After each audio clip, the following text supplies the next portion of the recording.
Hello friends, welcome to new light online academy. मेरा नाम आकांक्षा है और मैं आपको फिज़िक्स पढ़ाऊंगी। सो फ्रेंड्स, आज के लेसन में हम थर्मोडायनेमिक्स डिस्कस करेंगे। मैंने यहाँ पर टॉपिक्स मेंशन किए हैं जो आज के लेसन में हम पढ़ेंगे। आज हम ज़ीरोथ लॉ ऑफ थर्मोडायनेमिक्स तक अच्छे से सारी चीज़ें बिल्कुल डिटेल में पढ़ेंगे। तो आइए शुरू करते हैं। सो फ्रेंड्स, थर्मोडायनेमिक्स स्टार्ट करने से पहले हमें ये जानना ज़रूरी है कि थर्मोडायनेमिक्स वर्ड का मतलब क्या है। फ्रेंड्स, थर्मोडायनेमिक्स वर्ड दो वर्ड्स से बना हुआ है। पहला थर्मो यानी कि हीट और डायनेमिक्स यानी कि मूवमेंट। यानी कि थर्मोडायनेमिक्स का मतलब है मूवमेंट ऑफ हीट। अगर हम एक अच्छी सी डेफिनेशन बोले तो thermodynamics is the branch of science that deals with the heat and temperature and its interconversion into other form of energies, right? तो ये एक अच्छी सी डेफिनेशन है थर्मोडायनेमिक्स की। आइए देखिए नेक्स्ट टॉपिक। नेक्स्ट है सिस्टम। फ्रेंड्स, सिस्टम हम उस एरिया को कहते हैं या उस पार्ट को कहते हैं जहाँ पर हमारा वर्क डन हो, राइट? सिस्टम जैसे हम ऐसे यहाँ पर समझते हैं, ये एरिया जो है यहाँ पर हमारा वर्क डन हो रहा है, ठीक है? तो ये कहलाएगा हमारा सिस्टम। इस एरिया के अलावा इसके आसपास जितनी भी एरिया होती है बाकी, इसे हम कहेंगे सराउंडिंग। फ्रेंड्स, इसमें एक ध्यान देने वाली बात है कि सिस्टम की एक वेल डिफाइंड बाउंड्री होती है। उस बाउंड्री के अंदर की ही एरिया को हम सिस्टम कहते हैं और उस बाउंड्री के बाहर जितनी भी बाकी एरिया होती है उसे हम सराउंडिंग कहते हैं। सो फ्रेंड्स, सिस्टम जो होता है ये 3 टाइप्स का होता है। First is open system, second is closed and third is isolated system. Open system कहने का मतलब है कि जहाँ पर मास और हीट दोनों का ही सिस्टम और सराउंडिंग्स के बीच एक्सचेंज पॉसिबल हो। यानी हम इसमें ओपन सिस्टम में मास भी एक्सचेंज कर सकते हैं और हीट भी एक्सचेंज कर सकते हैं। क्लोज सिस्टम में हम हीट तो एक्सचेंज कर सकते हैं पर हम मास एक्सचेंज नहीं कर सकते। मास एक्सचेंज नहीं कर सकते पर हम हीट एक्सचेंज कर सकते हैं। और थर्ड आता है isolated system. Friends, isolated system में ना ही तो हम मास एक्सचेंज कर सकते हैं और ना ही हम हीट एक्सचेंज कर सकते हैं। जैसे कि अगर हम बात करें थर्मल फ्लास्क की, तो थर्मल फ्लास्क का एक बार अगर हम ढक्कन बंद कर दें तो ना ही उसमें हम हीट को एक्सचेंज कर सकते हैं और ना ही हम उसमें मास एक्सचेंज कर सकते हैं। So thermal flask is a good example of isolated system. Next हम बात करते हैं थर्मोडायनेमिक्स और kinetic theory of gases. Friends, thermodynamics और काइनेटिक थ्योरी ऑफ गैसेस में एक डिफरेंस है। थर्मोडायनेमिक्स की जब हम बात करते हैं तो थर्मोडायनेमिक्स एक मैक्रोस्कोपिक साइंस है। यानी कि हम हमेशा इसमें बल्क प्रॉपर्टीज़ डिस्कस करते हैं, हम इसमें माइक्रोस्कोपिक लेवल पे बात नहीं करते। Whereas kinetic theory of gases की अगर हम बात करें तो उसमें हम डिफरेंट मॉलिक्यूलर वेलोसिटीज़ पढ़ते हैं। मॉलिक्यूलर वेलोसिटीज़ का मतलब है कि वो एक माइक्रोस्कोपिक लेवल पे वहाँ पर हम बात करते हैं। तो ये एक डिफरेंस है काइनेटिक थ्योरी ऑफ गैसेस और थर्मोडायनेमिक्स के बीच। नेक्स्ट हम बात करते हैं थर्मोडायनेमिक्स और मैकेनिक्स के बीच में डिफरेंस। फ्रेंड्स, मैकेनिक्स में अगर एक सिस्टम होता है तो उस सिस्टम के मोशन को हम कंसीडर करते हैं और उसमें डिफरेंट सॉर्ट ऑफ फोर्सेस को भी हम कंसीडर करते हैं, राइट? पर थर्मोडायनेमिक्स में सिस्टम के मोशन से एज सच कोई टेम्परेचर पे इफेक्ट नहीं पड़ता। कहने का मतलब ये है कि एक एग्जाम्पल के तौर पे हम समझते हैं, अगर हम एक बुलेट को फायर करें तो उस बुलेट के फायर होने पे एज सच टेम्परेचर पे उस बुलेट के कोई फ़र्क नहीं पड़ेगा।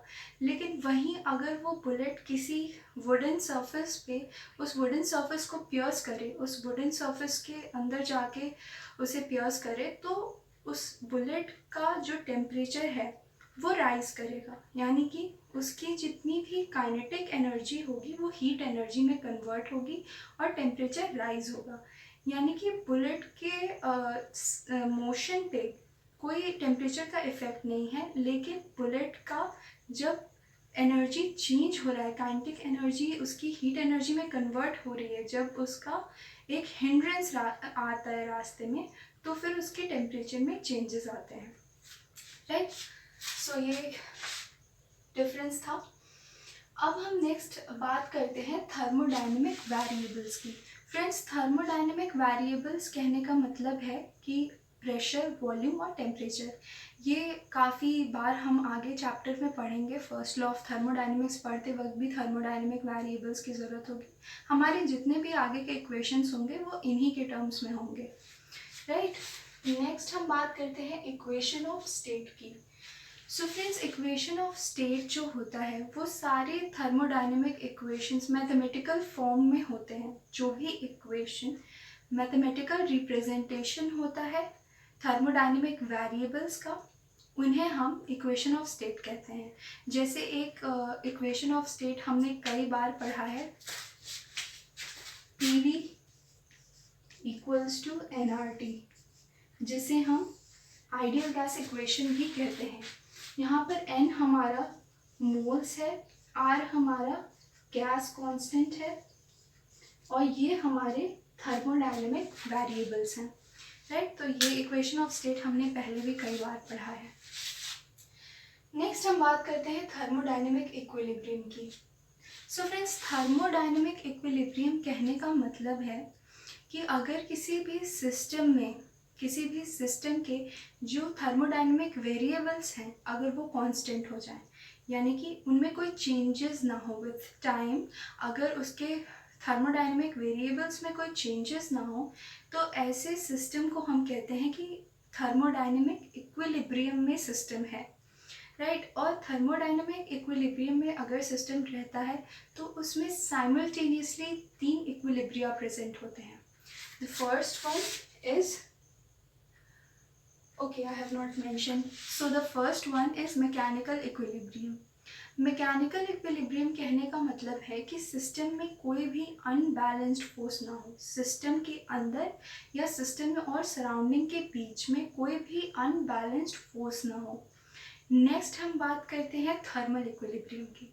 थर्मल इक्विलिब्रियम कहने का मतलब है कि सिस्टम और सराउंडिंग के बीच में या सिस्टम के अंदर टेम्परेचर बिल्कुल कांस्टेंट हो, यानी टेम्परेचर में कोई चेंजेस ना हो। थर्ड आता है chemical equilibrium.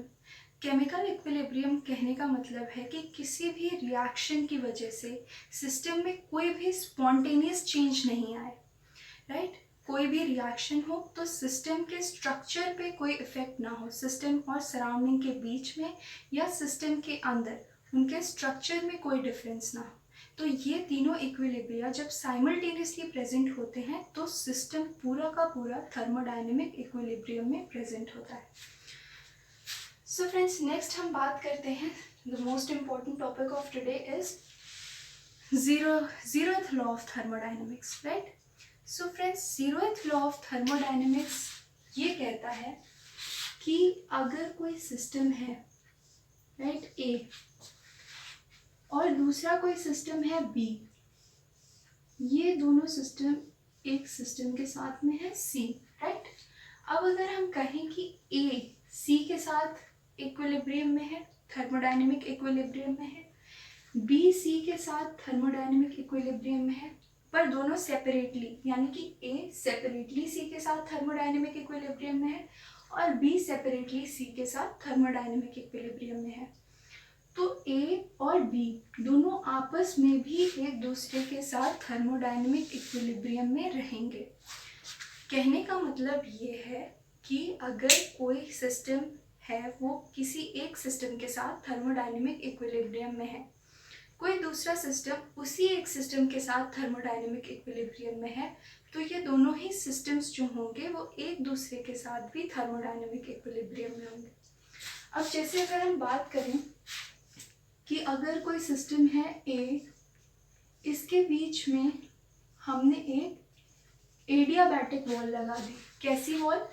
Adiabatic wall. Adiabatic wall कहने का मतलब है कि जहाँ पर हीट का एक्सचेंज पॉसिबल ना हो जिस वॉल की वजह से, यानी कि वहाँ उस वॉल की वजह से हीट जो है वो कांस्टेंट होगी, राइट।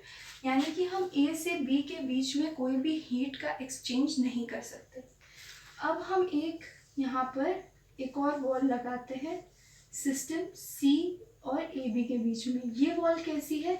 ये डायथर्मिक वॉल है। डायथर्मिक कहने का मतलब कि जिसमें हीट का एक्सचेंज पॉसिबल हो, यानी ए बी के बीच में, ए और सी के बीच में हीट एक्सचेंज पॉसिबल है, बी और सी के बीच में हीट एक्सचेंज पॉसिबल है, लेकिन ए बी के बीच में हीट एक्सचेंज पॉसिबल नहीं है। ए और सी आपस में थर्मल इक्विलिब्रियम में होंगे, बी और सी आपस में थर्मल इक्विलिब्रियम में होंगे। अगर हम ये एडियाबैटिक वॉल बीच से हटा दें, राइट, तो इन दोनों के ही जो टेम्परेचर्स होंगे वो आपस में बैलेंस हो जाएंगे, क्योंकि हीट जो होगी वो अपने आप को बैलेंस करेगी, राइट। उनमें हीट का एक्सचेंज पॉसिबल हो जाएगा। तो ये दोनों ही सिस्टम्स आपस में थर्मोडायनेमिक इक्विलिब्रियम में हो जाएंगे। लेकिन फ्रेंड्स, हम अगर ज़ीरोथ लॉ ऑफ थर्मोडायनेमिक्स लिखें तो एक उसका अच्छा सा स्टेटमेंट होता है। एक साइंटिस्ट है काफ़ी पॉपुलर, R.H. Fowler, right. इन्होंने 1931 में ये ज़ीरोथ लॉ ऑफ थर्मोडायनेमिक्स को दिया था, राइट। और एक इंटरेस्टिंग फैक्ट ये है कि ज़ीरोथ लॉ ऑफ थर्मोडायनेमिक्स के पहले ही फर्स्ट लॉ और सेकंड लॉ ऑफ थर्मोडायनेमिक्स आ चुका था। लेकिन हम इसे ज़ीरोथ लॉ ऑफ थर्मोडायनेमिक्स इसलिए कहते हैं क्योंकि ये काफ़ी बेसिक कंसेप्ट हमें बताता है, इसीलिए इसका नाम ज़ीरोथ लॉ ऑफ थर्मोडायनेमिक्स पड़ा। ये नाम आप याद रखिए, सर R.H. फाउलर इन 1931। इन्होंने 1931 में ज़ीरोथ लॉ ऑफ थर्मोडायनेमिक्स को स्टेट किया था। नेक्स्ट अब हम बात करते हैं heat, internal energy and work done. पर फ्रेंड्स, हीट और इंटरनल एनर्जी को डिस्कस करने से पहले एक चीज़ इम्पॉर्टेंट है कि टेम्परेचर जो होता है वो एक सफिशिएंट और नेसेसरी कंडीशन होता है थर्मोडायनेमिक इक्विलिब्रियम को प्रूव करने के लिए। यानी कि मैं आपको ये कहना चाहती हूँ कि टेम्परेचर जो होता है वो if and only if temperature constant अगर हो तभी हम कह सकते हैं कि सिस्टम जो है वो एक थर्मोडायनेमिक इक्विलिब्रियम में है। थर्मल इक्विलिब्रियम का मीनिंग, यानी कि टेम्परेचर कांस्टेंट होना ज़रूरी है थर्मल इक्विलिब्रियम के लिए, राइट। अब हम आते हैं अपनी इस बात पे, heat, internal energy and work done. So friends, internal energy जो होती है वो किसी भी सिस्टम के potential energy, molecular potential energy and molecular kinetic energy का सम होती है, राइट। अब मॉलिक्यूलर पोटेंशियल एनर्जी कहने का ये मतलब है कि हम अगर कोई सिस्टम कंसीडर करें, कोई रियल गैस है उसको हम कंसीडर करें, तो उनमें जो पार्टिकल्स होते हैं उनके बीच में, मॉलिक्यूल्स के बीच में एक म्यूचुअल फोर्स ऑफ अट्रैक्शन होता है, राइट। और उसी म्यूचुअल फोर्स ऑफ अट्रैक्शन की वजह से मॉलिक्यूल्स की अपनी पोटेंशियल एनर्जी होती है। अब अगर हम उस सिस्टम के, उस रियल गैस के सिस्टम के वॉल्यूम में इंक्रीमेंट करें, हम उस सिस्टम का वॉल्यूम इंक्रीज करें, तो work done by the molecules भी इंक्रीज होगा क्योंकि हमने वॉल्यूम इंक्रीज किया। और इसी के साथ जो पोटेंशियल एनर्जी होगी सिस्टम की वो भी इंक्रीज करेगी, राइट। यानी कि हम ये कह सकते हैं कि जो सिस्टम की, किसी भी सिस्टम की जो पोटेंशियल एनर्जी होती है वो वॉल्यूम पे डिपेंडेंट होती है। दूसरी बात कि अगर हम किसी भी सिस्टम को देखें, राइट, किसी भी गैस के सिस्टम को देखें, तो उनके जो पार्टिकल्स होते हैं उनमें एक काइनेटिक एनर्जी होती है, क्योंकि वो हमेशा पार्टिकल्स जो होते हैं वो एक रैंडम मोशन में होते हैं। वो मोशन रोटेशनल हो सकता है, ट्रांसलेशनल हो सकता है या वाइब्रेशनल हो सकता है। तो उनके पार्टिकल्स जो होते हैं वो काइनेटिक एनर्जी पोजेस करते हैं because of their motion, right. अब अगर हम सिस्टम के टेम्परेचर को राइज करते हैं, अगर हम उस सिस्टम के टेम्परेचर को बढ़ा दें तो काइनेटिक एनर्जी भी इंक्रीज होगी। क्यों? क्योंकि पार्टिकल्स अब विगरसली मूव करेंगे, राइट? उनका मोशन ज़्यादा हो जाएगा अब टेम्परेचर के इंक्रीमेंट की वजह से। तो हम ये कह सकते हैं कि किसी भी सिस्टम की जो एवरेज काइनेटिक एनर्जी होती है वो उसके टेम्परेचर पे डिपेंडेंट होती है। ठीक है, तो ये 2 पॉइंट्स थे। अब फ्रेंड्स एक चीज़ ध्यान देने की बात है कि हम अगर किसी आइडियल गैस के सिस्टम को कंसीडर करें तो आइडियल गैस में हम ये अज्यूम करते हैं कि उसके जो पार्टिकल्स हैं, उसके जो मॉलिक्यूल्स हैं आइडियल गैस के, उनके बीच में किसी भी तरह का फोर्स ऑफ अट्रैक्शन नहीं है। अब अगर फोर्स ऑफ अट्रैक्शन नहीं है मॉलिक्यूल्स के बीच में तो उनमें कोई भी पोटेंशियल एनर्जी नहीं होगी। तो किसी भी आइडियल गैस के सिस्टम में जितनी भी इंटरनल एनर्जी होती है वो उस सिस्टम के रोटेशनल मोशन, ट्रांसलेशनल मोशन और वाइब्रेशनल मोशन की वजह से होने वाली काइनेटिक एनर्जी ही होती है, राइट? यानी इनका सम जो होगा वही सिस्टम की पूरी इंटरनल एनर्जी होगी। तो इंटरनल एनर्जी को हम U से डिनोट करते हैं, कैपिटल U। ये बात आप ध्यान रखिए, ये कैपिटल U है, राइट? वैसे U से डिनोट करते हैं। सो फ्रेंड्स ये एक इम्पॉर्टेंट पॉइंट था। नेक्स्ट अब अगर हम बात करें कि हीट और वर्क में क्या फ़र्क होता है। सो फ्रेंड्स हीट जो होता है वो हमेशा हम एक टेम्परेचर के रिस्पेक्ट में हीट की बात करते हैं। यानी कि किसी भी सिस्टम की अगर हम हीट की बात करें तो हम उसमें टेम्परेचर की बात ज़रूर करेंगे। वो भी एक तरह का वर्क डन ही होता है, हीट भी, लेकिन वो हमेशा राइज इन टेम्परेचर या डिक्रीज इन टेम्परेचर की बात करने की वजह से होता है, right? Rise in temperature generally. लेकिन वर्क डन ऐसा कुछ नहीं होता कि वर्क डन में हम टेम्परेचर की ही हमेशा बात करें, ये ज़रूरी नहीं है। ठीक है फ्रेंड्स, और हीट की वजह से हमेशा एक रैंडम मोशन होता है, रैंडम वर्क होता है हीट की वजह से। लेकिन सिर्फ अगर हम वर्क की बात करें तो वो एक ऑर्गेनाइज्ड फॉर्म में भी हो सकता है। तो ये एक और डिफरेंस है हीट और वर्क में। फ्रेंड्स नेक्स्ट हम बात करें तो साइन कन्वेंशन। साइन कन्वेंशन कहने का मतलब है कि अगर किसी भी सिस्टम की हीट सिस्टम के द्वारा हीट एब्जॉर्ब हो रही है, right? If the system absorbs heat तो उसका जो वर्क डन होगा वो हमेशा पॉजिटिव होगा, राइट? कुछ पॉइंट्स हैं। Heat absorb by the system is positive and heat given by the system is negative. यानी कि सिस्टम अगर हीट एब्जॉर्ब करे तो उसे हम हमेशा पॉजिटिव साइन से डिनोट करेंगे, और अगर हीट रिलीज करे तो हम उसे नेगेटिव साइन से डिनोट करेंगे। Next, work done by the system is positive and work done on the system is negative, right? ये नेक्स्ट पॉइंट है। और third point, the increase in internal energy of the system is positive and the decrease in internal energy is always negative. So friends ये sign convention है, ये काफ़ी important है।